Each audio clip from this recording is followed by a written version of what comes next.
Vive le Tour! Bonjour et bienvenue sur la première étape du Tour de France 2019.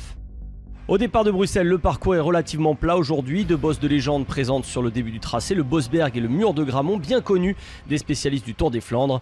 Au bout des 194 km, un sprint massif à prévoir, à moins qu'un homme fort puisse sortir dans le dernier kilomètre en faux plat montant.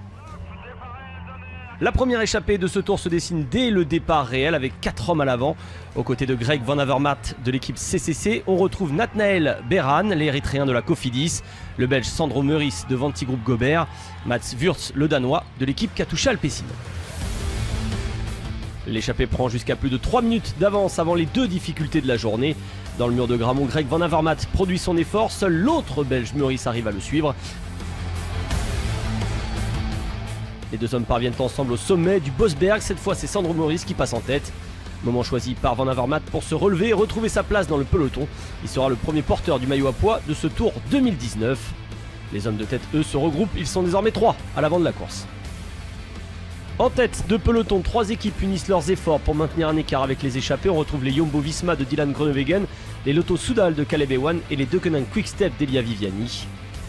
Mais dans le secteur pavé de Timéon, ce sont les Bora qui prennent les commandes. Elia Viviani, lui, est retardé à cause d'une crevaison et quelques kilomètres plus loin, le peloton reprend les échappées. On est à 70 km de l'arrivée.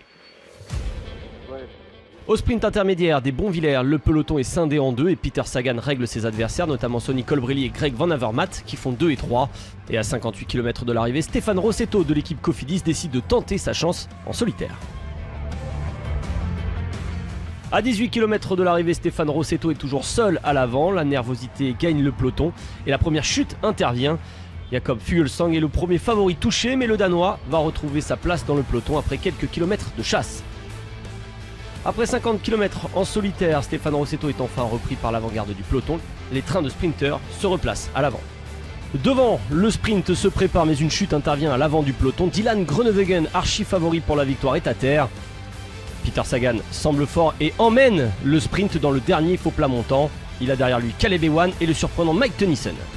Sagan is waiting, Caleb Ewan in 4, Sonny Colbrelli goes early, Peter Sagan tries to get into the slipstream, it's Viviani lane on Caleb Ewan, Ewan is boxed in, punching his way through, it's Peter Sagan that gets there. Or Mike Turnison. It was very, very close between Sagan and Turnison. Peter Sagan est finalement coiffé d'un boyau par le néerlandais Tennyson qui remporte sa première victoire sur un grand tour. Caleb Ewan termine 3e, les Italiens Nizzolo et Colbrelli complètent le top 5.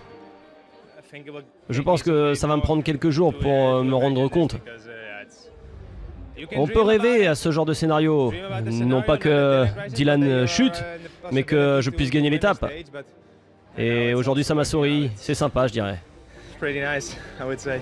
L'équipe Jumbo-Visma était décidément armée pour l'emporter à Bruxelles. On attendait Dylan Groenewegen, mais le néerlandais a chuté avant le dernier kilomètre. La deuxième option, Wout van Aert, aurait pu être la solution de rechange, mais c'est finalement le poisson pilote de Groenewegen qui vient surprendre tout le monde. Il prend ainsi le maillot jaune. Le vainqueur des 4 jours de Dunkerque cette année, Mike Tennyson, est donc la belle surprise de cette première étape. Il était finalement écrit que les Jumbo-Visma prendraient le maillot jaune à Bruxelles.